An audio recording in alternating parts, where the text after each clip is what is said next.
Diálogo en el infierno entre Maquiavelo y Montesquieu de Maurice Joly es el libro que vamos a leer. Me quedé en el diálogo 13º,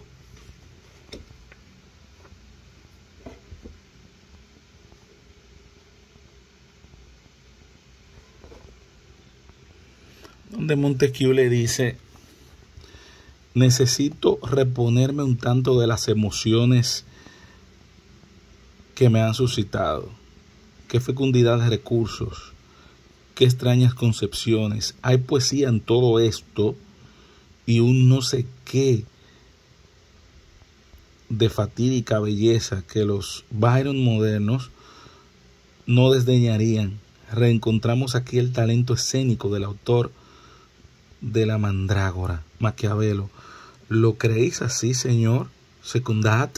Sin embargo, algo en vuestra ironía me indica que no estáis convencidos, que no tenéis la seguridad de que esas cosas sean posibles. Montesquieu: si mi opinión os interesa, la daré, pero aguardo al final. Maquiavelo: no he llegado a él todavía.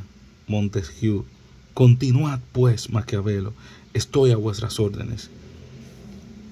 Montesquieu responde: habéis empezado con el dictamen de una legislación extraordinaria sobre la prensa. Todas las voces han sido calladas, excepto las vuestras. Mudos están los partidos entre vos, pero ¿no teméis las conspiraciones? Maquiavelo: no, me consideraría muy poco previsor si de un revés no las desbaratara a todas al mismo tiempo. Montesquieu: ¿por qué medios? Maquiavelo: comenzaría por deportar a cientos de aquellos que recibieron el advenimiento de mi poder, ese que desde Italia, Alemania y Francia los hombres del desorden, los que conspiran contra los gobiernos, son reclutados por las sociedades secretas en mi país. Romperé estos tenebrosos hilos que tejen en sus guardias como telas de araña. Responde Montesquieu: y luego, Maquiavelo dice: se penará con rigor el hecho de organizar una sociedad, de pertenecer a ella. Dice Montesquieu: eso es futuro, pero las sociedades que existen, dice Maquiavelo, exiliaré por razones de seguridad general a quienes se sepa han participado en una de ellas. Los otros, los que no tocaré, quedarán bajo perpetua amenaza, pues se dictará una ley que permita al gobierno deportar por vía administrativa a cualquiera que hubiese estado afiliado. Montesquieu: es decir, sin juicio. Maquiavelo: ¿por qué decir sin juicio? ¿Acaso la decisión de un gobierno no implica un juicio? Podéis estar seguros que no tendremos piedad con los facciosos. En los países constantemente turbados por las discordias civiles, la paz se consigue por actos de implacable rigor. Si para asegurar la tranquilidad hace falta una cantidad de víctimas, las habrá. A continuación de ello, el aspecto del mandatario se torna tan impotente que ya nadie osará atentar contra su vida. Sila, después de haber cubierto a Italia con un baño de sangre, pudo retornar a Roma como siempre, particular, y nadie le tocó si hiciera la raíz de un cabello. Responde Montesquieu: observo que estáis atravesando un periodo de ejecución terrible y no me atrevo a haceros ninguna objeción. Me parece, empero, aún percibiendo vuestros propósitos, que podríais ser menos rigurosos. Dice Maquiavelo: si alguien apelase a mi clemencia, ya resolvería. Hasta os puedo confiar que una parte de las severas disposiciones que encerrarán mis leyes terminarán por ser puramente combinatorias, a condición de que no me vea formado a aplicarlas. Montesquieu: a eso llamáis combinatorio. Sin embargo, vuestra clemencia me tranquiliza un tanto, pero hay momentos en que si algún mortal os oyese, se le helaría la sangre. Dice Maquiavelo: ¿por qué? He vivido muy cerca del duque de Valentinos, de terrible fama, bien merecida, por cierto, pues tenía momentos que era implacable, pero os puedo asegurar que pasada la necesidad de ejecutar, era un hombre bastante bonachón. Y lo mismo se podría decir de casi todos los monarcas absolutos. En el fondo son buenos, sobre todo con los pequeños. Dice Montesquieu, no sé si no os prefieren en la plenitud de vuestra cólera. Vuestra dulzura me inspira un miedo mayor. Continuemos. Habéis llegado a aniquilar las sociedades secretas. Maquiavelo, no tan deprisa. No hice eso. Me parece que introducís algo de confusión. ¿Cómo y por qué? Maquiavelo, he prohibido las sociedades secretas, cuyo carácter y actividades escapan a la vigilancia de mi gobierno, pero no me privaré de un medio de información, de una influencia oculta que puede ser importante si no sabemos servir de ella, dice Montesquieu. ¿Cuál es vuestro pensamiento al respecto, Maquiavelo? Entreveo la posibilidad de dar a cierta cantidad de esas sociedades una especie de existencia legal, o mejor, centralizarlas en una, cuyo jefe supremo nombraría yo. Con ellos los diversos elementos revolucionarios del país estarían en mis manos. Los componentes de estas sociedades pertenecen a todas las nacionalidades, clases y rangos. Me tendrán al corriente de las más oscuras intrigas de la política. Continuarán como un anexo de mi política, de la cual os hablaré enseguida. El mundo subterráneo de las sociedades secretas está lleno de cerebros huecos, de quienes no hago el menor caso, pero existen allí fuerzas que debemos mover y directivas a dar. Si algo se agita, es mi mano la que lo mueve. Si se prepara un complot, el cabecilla soy yo, soy el jefe de la logia. Montesquieu, ¿y creéis que esos cohortes de demócratas, esos republicanos, anarquistas y terroristas, os permitirán acercaros y compartir con ellos el pan? ¿Podéis creer que quienes no aceptan el dominio del hombre aceptarán como guía a quien en el fondo será su amo? Maquiavelo, es que no conocéis, oh Montesquieu, cuánto de mi impotencia y hasta la de necesidad que hay en la mayor parte de los hombres de la demagogia europea. Son tigres con alma de cordero, con la cabeza repleta de viento para penetrar en su rango. Basta con hablarles en su propio lenguaje. Por lo demás, sus ideas tienen increíbles afinidades con las doctrinas del poder absoluto. Sueñan con absorber a los individuos dentro de una unidad simbólica. Reclaman la absoluta igualdad en virtud de un poder que en definitiva no puede sino estar en las manos de un solo hombre. Ya veis que aún aquí sigo siendo yo el jefe de su escuela. Además, justo es decirlo, no tienen ninguna otra opción.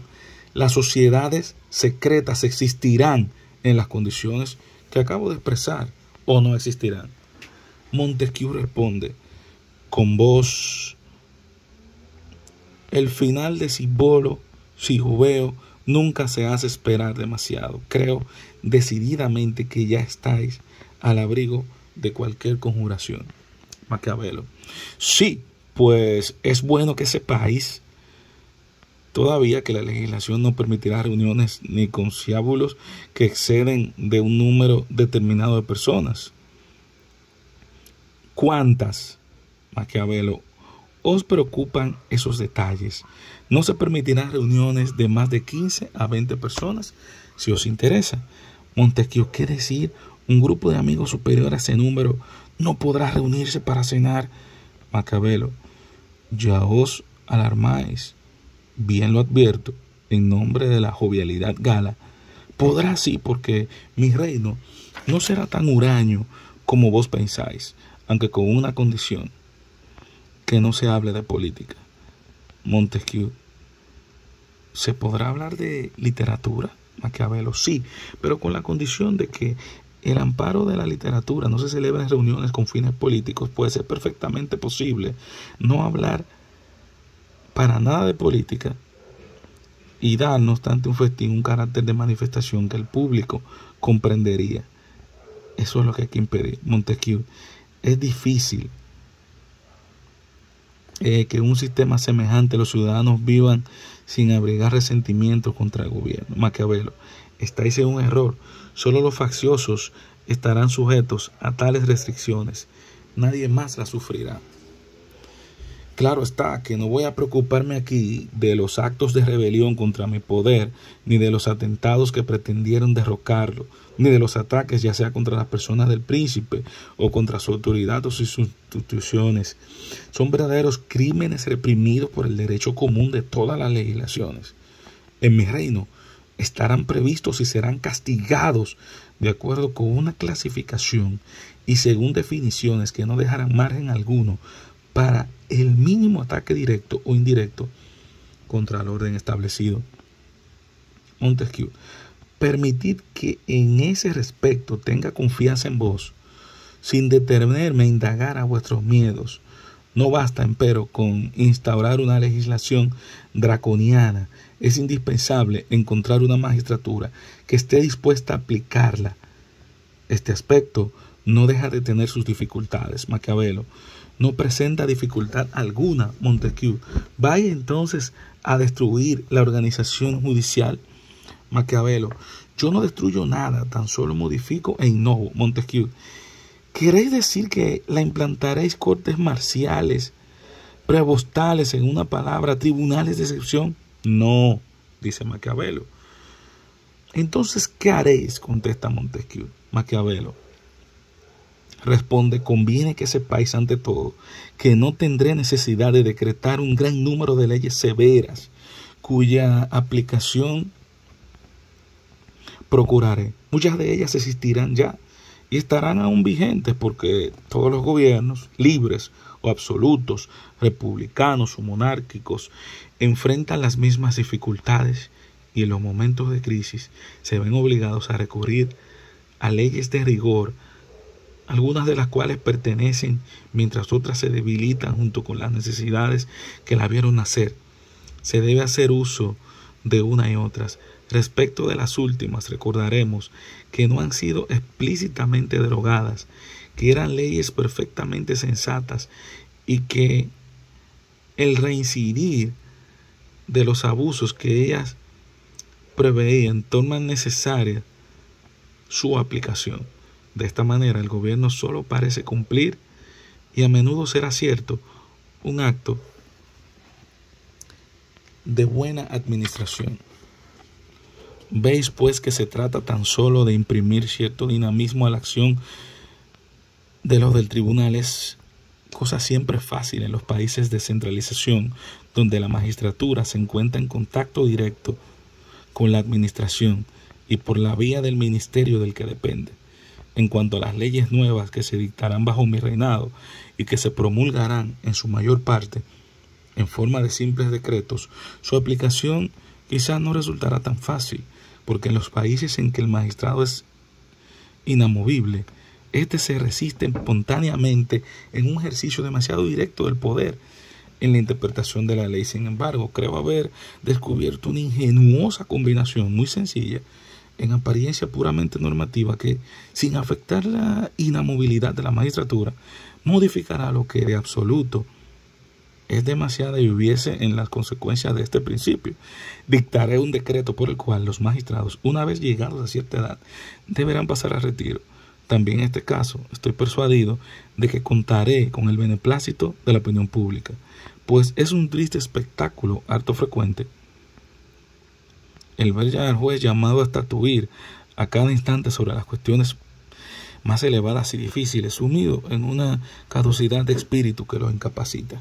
Montesquieu, mas permitid, tengo cierto conocimiento de las cosas que habláis.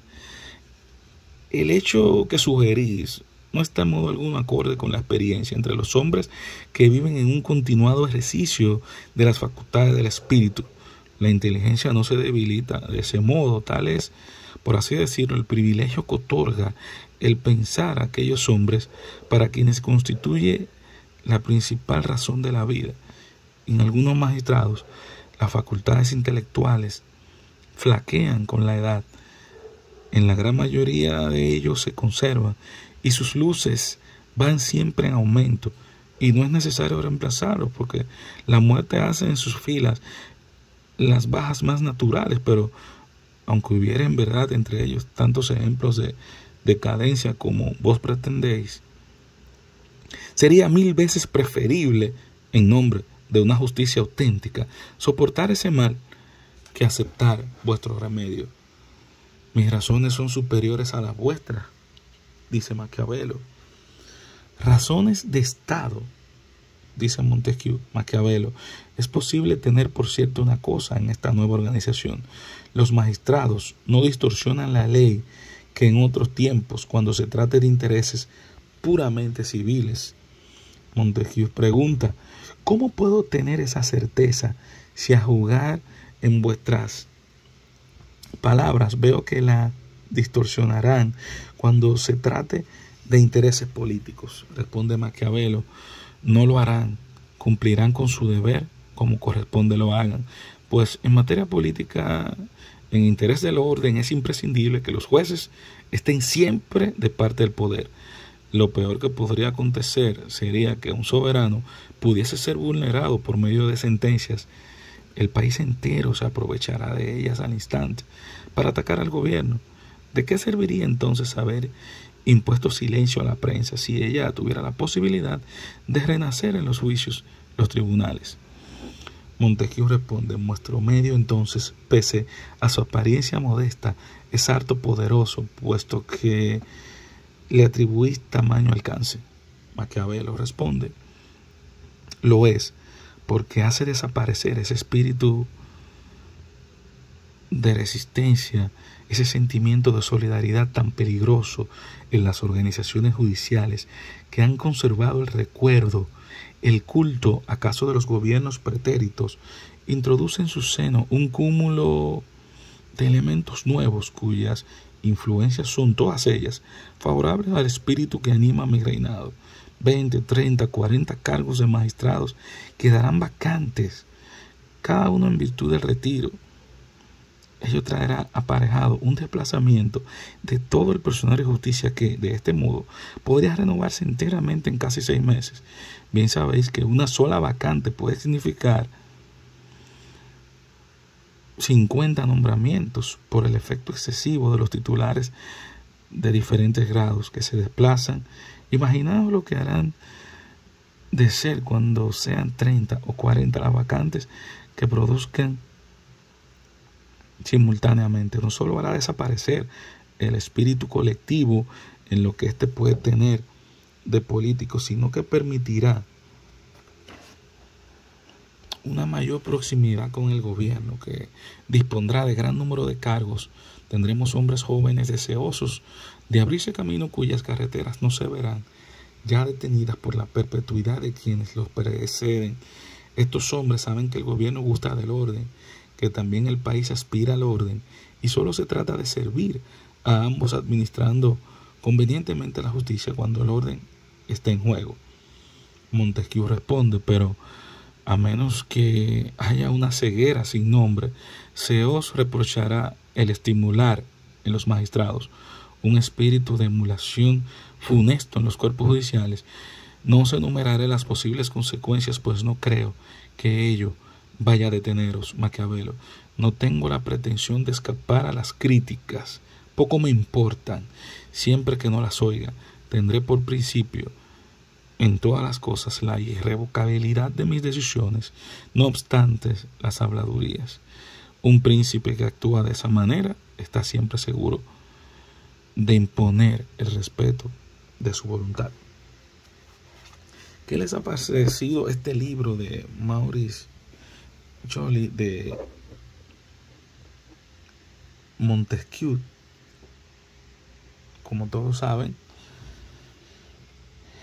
quien habló precisamente de la separación de los poderes y la diferenciación del poder legislativo, poder ejecutivo y poder judicial, versus Maquiavelo, que como todos saben, su mayor obra, El Príncipe, trata de una manera desenfrenada de mantener el poder por parte de el monarca, el gobierno. Y es la comparación en estos diálogos que hace Maurice Joly. Gracias por acompañarme. ¿Qué les ha parecido a ustedes? Déjenme en la caja de comentarios qué piensan del diálogo en el infierno entre Maquiavelo y Montesquieu. Si hay preguntas, déjenmela aquí mismo, sus comentarios. Sígueme en todas las redes sociales como Elín Sepúlveda. El resumen completo en cada una de ellas. Nos vemos en el próximo vídeo. Recuerda que los libros te educan.